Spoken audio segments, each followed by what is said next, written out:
자, 이번 시간에는 부가가치세법에서 영세율에 대해서, 그다음에 면세에 대해서 두 가지 구분하는 것을 말씀을 드리겠습니다.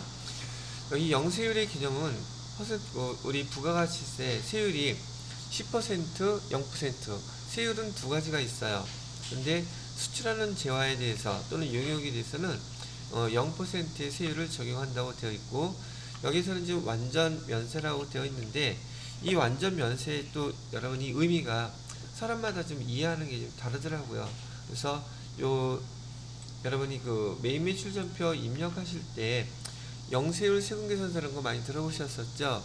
영세율 세금계산서에서도 매출 영세율 세금계산서가 있었고, 매입 그 영세율 세금계산서가 있었단 말이죠. 부가세 코드 번호는 12번 매출이고, 그다음에 52번이 매입이었었단 말이죠. 근데 얘가 뭐 다른 거냐면, 아니 원래 같은 거예요. 근데 받는 사람의 사업자의 입장에서 여기 12번 영세인지 그 다음에 52번 영세인지 요게 달라지는 거란 말이죠. 그래서 요 차이가 어떤 것이었었냐면, 지금 여기 지난번에도 설명해 드렸던 것처럼 이 사업이차가 두 군데가 있어요. 그래서 여기 위에는 수출기업이에요. 수출기업. 그 다음에 밑에는요, 국내 그냥 기업이죠. 국내 기업인데, 지금 이 수출기업에서 외국으로 수출하기 위해서 국내 기업으로부터 어떤 재화를 공급받게 되면, 여러분이 알다시피 국내 기업에서는 국내에서 거래 재화가 공급될 때는 세금계산서 발행해야 되잖아요. 그래서 여기 여러분이 알고 있는 매출 세금계산서를 발행해야 되는데, 이 매출 세금계산서가 여기에 지금 사용되는 내용들, 재화는 결국 수출할 거죠. 그래서 매출인데 영세율 세금계산서를 발행한단 말이죠. 세금계산서를 발행하게 된다면, 근데 얘는 영세율을 갖다가 그냥 마구잡이로 발행할 수는 없다는 얘기예요. 그래서 여러분이 매입 매출 전표 입력하실 때 영세율과 관련돼서는 내국 신용장이라든지 증빙서류가 있어야 돼요.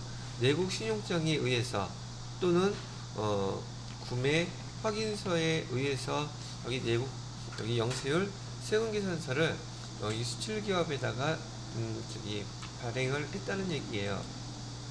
그러면 지금 국내 기업에서야 그 매출 영세율 세금계산서지만, 여기 수출기업 입장에서는 여기 매입이 되겠죠. 매입 영세율 세금계산서를 받았겠죠. 세금계산서를 발급받았을 거란 말이죠. 그러다 보니까 수출기업 입장에서는 지금 매입할 때 지금 부가세 매입세 있었어요? 없었어요? 없었잖아요. 그죠? 그 다음에 얘를 갖다가 말 그대로 다 등등해서 외국으로 수출을 하게 됐어요. 그래서 우리 수출할 때는 과세코드 번호로 이렇게 16번 직수출하게 됐었고, 직수출했을 때에도 당연히 그 부가가치세가 없죠. 그래서 수출할 때에도 매출에 대한 세액이 없고, 그 다음에 매입할 때에도 여기 부가가치세 세액이 양쪽이 다 없다 그래서 여기 지금 완전 면세라는 용어를 쓰는 거예요. 매입할 때도 부가세가 없고 수출할 때도 매출 부가세가 없기 때문에 여기 완전 면세라고 부른다. 이거는 좀 구분 되셨겠죠? 그러면 이번에는 여기 그 면세사업자를 봐요. 이번에는 여기 비교해서 면세사업자인 경우에는 여기다가 비교해서 써놓을까요? 면세사업자인 경우에는, 지금 면세사업자는 자기네 재화를 갖다가 용역을 갖다가 판매하게 되면 면세사업자이기 때문에 면세 품목을 판매하고 매출할 때 부가세가 없죠. 그죠? 부가세가 여기도 없단 말이에요. 근데 이 면세사업자한테 제공하는 국내 기업에서 국내 사업자가 여기 이쪽으로 물품을 재화를 공급하게 된다면, 여기도 마찬가지로 국내 기업에서 면세 사업자, 여기 일반 사업자라 그럴까요? 국내 기업의 일반 사업자가 면세 사업자한테 재화를 공급하게 된다면 얘는 뭐 다른 면세 품목을 공급하는 게 아닌지라 당연히 매출 세금 계산서를 발행하겠죠. 매출 세금 계산서를 발행하게 되면 여기는 부가가치세가 당연히 있겠죠. 그러면 면세 사업자 입장에서는 매입 세금 계산서를 받았을 때 매입 세금 계산서를 받게 될 것이고, 이 매입 세금 계산서에는 당연히 부가세가 있겠죠. 그래서 이따가 요 다음 파트에 나오는 면세 사업자인 경우에는 매입할 때는 부가세 대금금 내야 되고, 매출할 때는 부가세가 없죠. 한쪽만 있고 한쪽은 없다 그래서 얘를 불완전 면세 또는 부분 면세라는 용어를 사용하게 된다는 얘기예요. 그래서 여러분이 제일 많이 헷갈리는 것 중에 하나가, 면세 사업자가 판매할 때는 면세 품목이기 때문에 부가세가 없다는 건 잘 아는데, 매입할 때도 여기 부가세 없다고 생각하는 사람들이 많이 있더란 말이죠. 그래서 지난번에 저한테 이렇게 수업을 갖다 다 하시고서 실무에 가셨는데, 지금 면세 사업자인데 여기 일반 사업자로부터 여기 증빙서류 받을 때 계산서를 받아야 되는 게 아니에요? 라고 물어보더라고요. 계산서는 매출할 때나 계산서가 사용되는 것이지, 받을 때는 면세 품목이 아니라는 다 세금 계산서 받아야 되겠죠. 이해되시겠습니까? 자, 그래서 면세 사업자라 할지라도 이렇게 1년 동안 매입하는 재화라면 부가세 부과 대상인 재화를 구입하게 되면 매입 세금 계산서 다 받아뒀겠죠. 그래서 이 면세 사업자도 부가세와 관련돼서는 1년에 한 번 부가가치세 신고할 때 여기 매입 세금 계산서 확계표를 반드시 제출해야 될 협력 의무가 있다고 얘기해 드린 거예요. 왜요? 세금 계산서는 2장이 한 세트예요. 그래서 면세 사업자들이 이 매입 세금 계산서 받은 것을 국세청에 제출을 해 줘야지만이 여기 매출, 매입 요거 크로스 체크할 수가 있기 때문에 여기 세금 계산서 합계표죠. 세금 계산서 합계표를 제출해 주어야 될 의무가 있다고 그렇게 얘기를 하는 것이랍니다. 그러면 저 영세율과 그다음에 면세 사업자에 대한 구분 어떤 건지 대충 이해가 되셨어요? 자, 이번에는 세 번째 보시게 되면 소비지구 과세 원칙이라고 했는데, 영세율이라는 것은 이것도 시험 문제 여러분들한테 잘 나와요. 영세율이라는 것은 지금 수출할 때는 국내 세율을 적용한다? 안 한다 그랬었죠. 그리고 그 재화가 수출됐을 때 그 국가에서 소비될 때 그 각종 세일즈 텍스라는 이름만 좀 다르죠. 얘가 부과된다고 얘기했었죠. 그래서 이 소비지구 과세 원칙의 상대적인 개념은 지난번에 설명해 드렸던 생산지구 과세 원칙이라는 용어가 상대적인 개념인데, 영세율은 소비지구 과세 원칙을 준수하기 위해서 조세 협약에 의해서 적용하는 제도라고 보시면 되겠다는 얘기죠. 뭐 이 정도면 영세율이 어떤 건지는 대충 감을 잡으셨을 거고요. 자, 또 두 번째, 내용은 많지는 않은데 부분별로 자격시험에서 출제를 할 때는요, 파트별로 출제해야 될 문항들이 있어요. 한쪽에서만 몰아서 낼 수가 없단 말이죠. 그래서 여기 영세율하고 면세를 잘 구분해 놓으시면 이 한 문제 나왔을 때 어렵지 않게 맞추실 수 있을 것이고요. 자, 영세율 적용 사업자는 어떤 사업자한테 영세율을 적용할 수 있습니까? 라한다면 일반 사업자하고 간이 사업자는 영세율을 적용받을 수 있어요. 즉 여기 영세율 일반 사업자라든지 간이 사업자가 수출하는 기업에다가 자기네가 지금 다루고 있는 재화를 공급할 때 영세율 적용은 받을 수 있지만, 면세 사업자는 여기 영세율 사업자가 될 수 없다는 거예요. 근데 다만 면세를 갖다가 포기하게 되면 그러면 영세율 적용 받을 수 있어요. 자, 그래서 영세율 적용 사업자에 대해서도 간단하게 기억하시고, 그다음에 면세 사업자는 영세율 적용 사업자 될 수 없다. 다만 포기하면 가능하다. 뭘 포기하는 거예요? 면세 사업자를 포기하면 가능하다고 얘기해 드리는 거고요. 자, 마지막으로 영세율 적용 대상 거래는 뭐 재화를 수출한다거나 용역을 국외로 공급한다거나 외국 항행 용역을 공급한다거나 외화 획득 또는 외화 획득을 위해서 재화나 용역을 제공하는 것, 얘는 통칭해서 얘기하는 거겠죠. 간단하게 얘기해서 영세율이 적용되는 대상 거래는요, 그냥 외화 벌이라고 하면은 국가에서는 대부분 영세율을 이렇게 적용시켜준다. 이 정도까지만 정리를 해놓으시면 될 거라는 얘기죠. 그래서 여러분 교재해 보시게 되면 그 영세율에 대해서 영세율의 개념, 영세율 적용 대상자, 그 다음에 영세율 적용 대상 거래라고 쭉 나와 있는데, 이따 제가 시간 드릴 때 복습하고 이제 마지막 파트이기도 하니까요. 여러분 그 자격시험과 관련돼서 천천히 한번 정독해서 꼭 읽어보시기 바란다는 얘기죠. 자, 그래서 영세율은 이 정도 설명하면 이해가 충분히 되셨을 거라고 생각하고요. 자, 다음 파트에 보시게 되면 얘는 지금 제가 만들다가 지금 중간에 멈췄어요. 만들 시간이 없어서 여기까지만 만들어 놓은 상태랍니다. 자, 보시게 되면 면세라는 뜻은 세금의 역진성을 완화하기 위해서 만든 제도예요.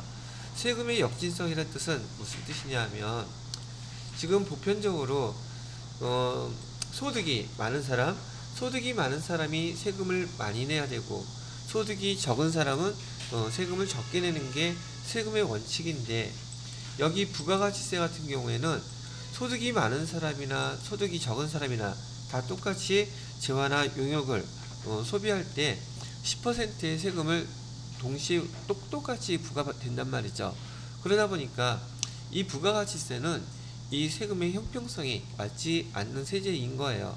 그러다 보니까 얘를 좀 완화시키기 위해서 다음과 같은 품목을 거래할 때에는 소득이 많은 사람이나 소득이 적은 사람이나 세금 부가가치세 부과하지 않겠습니다 라고 해놨단 말이죠.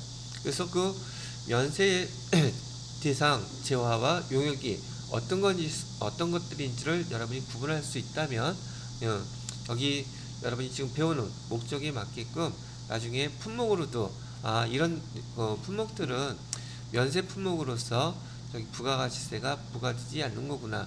그리고 일상생활에서 여러분이 이런 품목들을 구분을 하신다면 나중에 영수증 보시면 부가가치세가 있는지 없는지 확인할 수도 있겠죠. 자, 그래서 세금의 역진성이라는 것은 조금 전에 말씀드렸던 그런 내용들이 된다는 얘기예요. 아까 말씀드렸던 것처럼 면세제도는 부분면세 또는 불완전 면세제도라고도 부릅니다. 아까 이유는 설명해 드렸죠. 자, 그러면 여기 면세 대상 재화나 용역이 어떤 게 있나 보자고요. 이 면세 품목들은 돈이 많은 사람은 이런 기초 생필품인 경우 뭐 부가세가 붙던 안 붙던 여기 사는데 지장이 없겠지만, 우리 보통 일반 소비자들은 그 기초 생필품에 부가가치세 10%가 붙어 있으면 상당히 비싸게 느껴진단 말이죠. 거기다가 매일매일 말 그대로 생필품인데 거기에 부가가치세가 붙어 있으면 내는 세금들이 많아지겠죠. 그래서 첫 번째, 기초 생필품에는 부가가치세가 없습니다. 그 중에서도 우리는 매일 먹고 살아야 돼요. 먹고 사는 게 중요하기 때문에 미가공 식료품에 여기에는 부가가치세가 없어요. 미가공 식료품을 어떻게 구분하면 되겠습니까? 미가공 식료품은요, 일단 우리가 학교 다닐 때 배우셨던 1차 산업으로 구분을 한번 해보면 되겠어요. 1차 산업이라는 것은 우선 여러분이 알고 계시는 농업에 해당되는 거겠죠. 농업에서 미가공 식료품이 어떤 게 있겠습니까? 대표적인 게 쌀이겠죠. 그죠? 쌀이라든지 채소류라든지 또 뭐 잡곡류라든지 땅에서 나는 과일류라든지 이런 것들 있죠. 이런 것들은 다 부가가치세가 있다 없다. 이런 건 부가가치세가 없어요. 그 다음에 농업 다음에 어업이죠. 어업 내지는 수산업 같은데요. 수산업에서 품목들은 얘는 뭐였었어요? 생선류, 그 생선 또는 수산물 이런 것들도 마찬가지로 여러분이 구입하실 때 미가공된 것들이라면 부가가치세가 부과되지 않는다는 얘기예요. 자, 그 다음에 또 뭐 있을까요? 축산업과 관련된 것들은 여기 돼지고기, 그 다음에 닭고기, 뭐 등등 소고기 이런 그 축산업, 축산물에 대해서는 여기도 마찬가지로 부가가치세가 없다는 얘기고요. 그 다음에 시험 문제에서 자주 나오는 것들 중에 하나에서 여기 임업은 대표적으로 화환 같은 거야. 꽃이라든지 나무라든지 이런 것들도 부가가치세가 없답니다. 다 재화에 속하는 것이긴 하지만은요.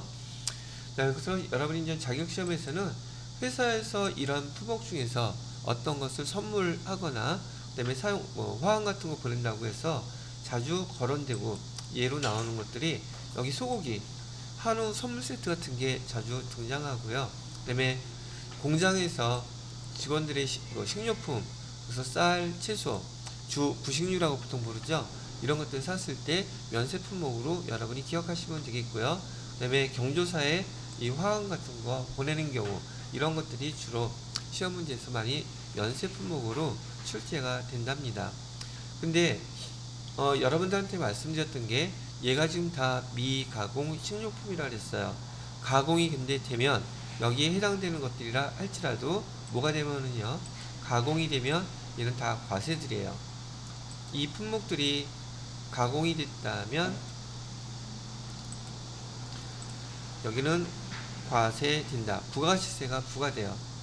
어떤 경우에 이런 미가공 식료품들이 가공이 된다면 부가가치세가 부과된다는 얘기예요. 예를 들어서 쌀 같은 경우, 쌀도 지금 여러분 편의점에 가면 햇반이라고 있죠. 가공됐잖아요. 이런 거 부가가치세 있고요. 그 다음에 거기 뭐 여러분이 잘 먹는 닭고기라든지 이런 것들이 조리가 됐어요. 그래서 치킨, 후라이드 치킨 같은 경우도 거기 판매가 될 때 부가가치세가 부과됩니다. 뭐 그런 정도만 이해하시면 되겠죠. 자, 그 다음에 생필품에 해당되는 게 또 뭐 있나 봤더니 여기 나와 있는 수돗물이라든지 그 다음에 기저귀, 무연탄, 그 다음에 교통에서의 생필품은 시내버스라든지 지하철이라든지 시외버스 이런 것들도 다 부가가치세가 없어요. 근데 그 똑같은 여객 운송이라 할지라도 편리성이라든지 그 다음에 신속성 이런 것들을 가미한 우등고속버스나 KTX나 그 다음에 항공기 이런 것들은 교통수단임에도 불구하고 여기는 다 과세가 되는 항목들이라는 것도 구분해 놓으시면 되겠습니다. 자, 기초생필품은 이런 항목들이 부가가치세가 부과되지 않는 면세 품목들이고요. 그 다음에 밑에 보시게 되면 국민, 후생 및 문화라고 되어 있어요. 국민, 후생에 관련된 것들은 대표적으로 의료보건, 여러분들이 이제 병원에 가시게 되면 치료받거나 치료 목적에 대한 것들은 부가가치세를 부과하지 않습니다. 그런데 동물병원이라든지 건강 증진 목적으로 또는 미용 목적으로 병원에서 진찰받거나 병원에서 치료받거나 등등 하게 되면 걔는 치료 목적이 아니기 때문에 이런 항목들에는 부가가치세가 부과돼요.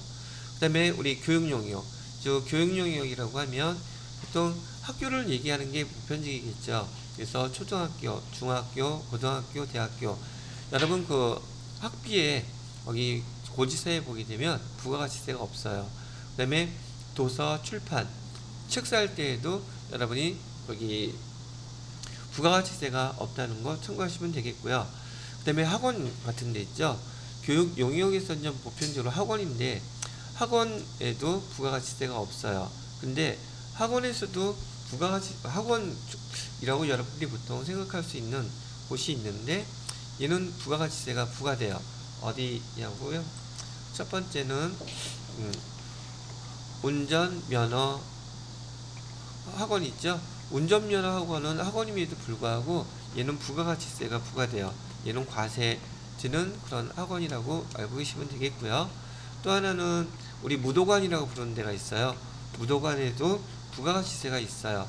여기는 보통 태권도, 그 다음에 뭐 유도, 뭐 이런 등등한 그런 무도관이 있죠.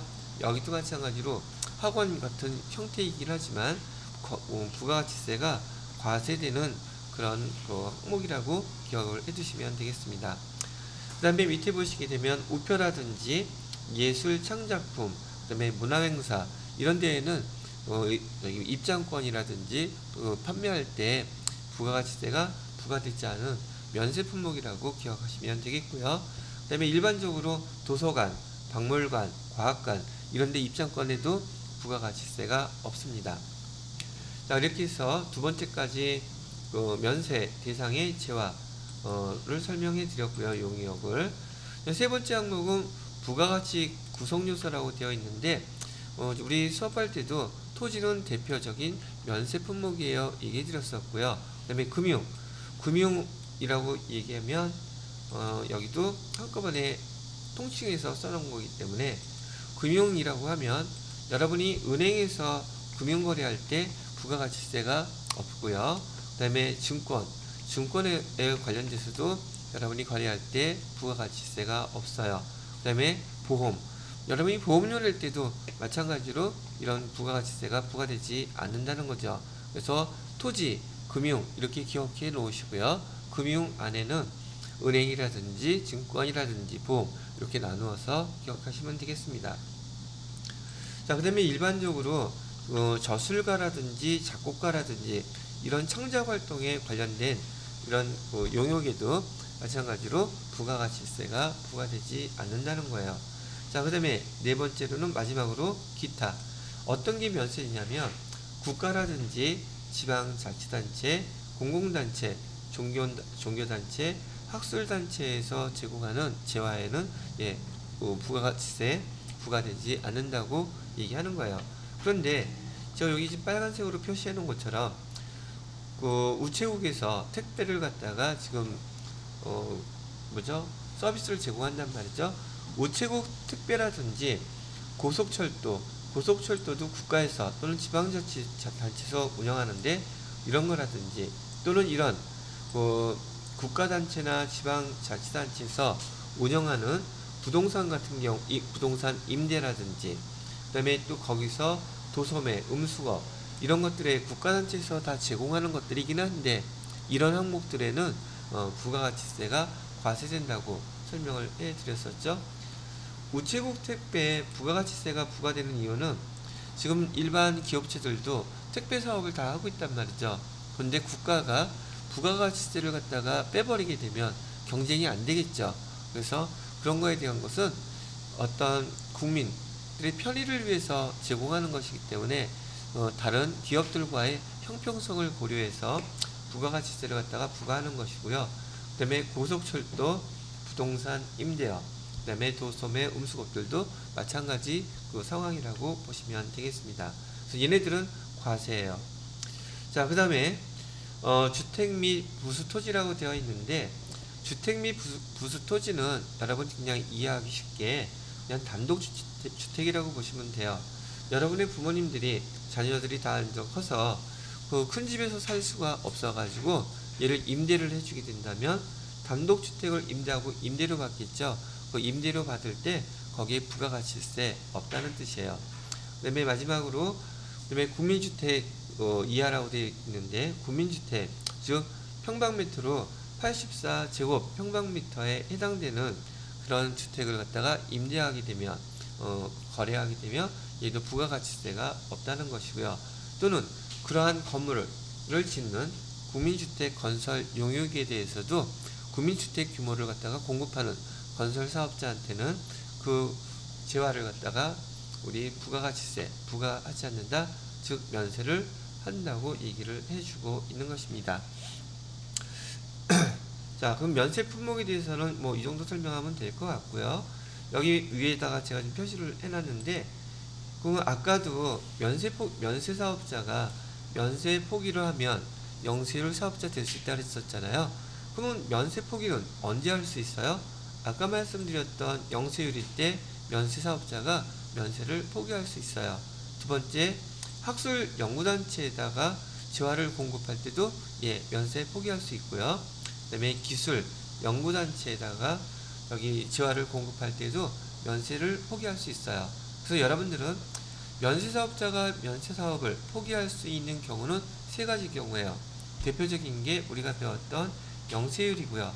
두 번째로는 학술연구단체나 기술연구단체에 재화를 공급하면서 면세사업자가 면세를 포기할 수 있다 정도로만 구분을 해 놓으시면 되겠네요.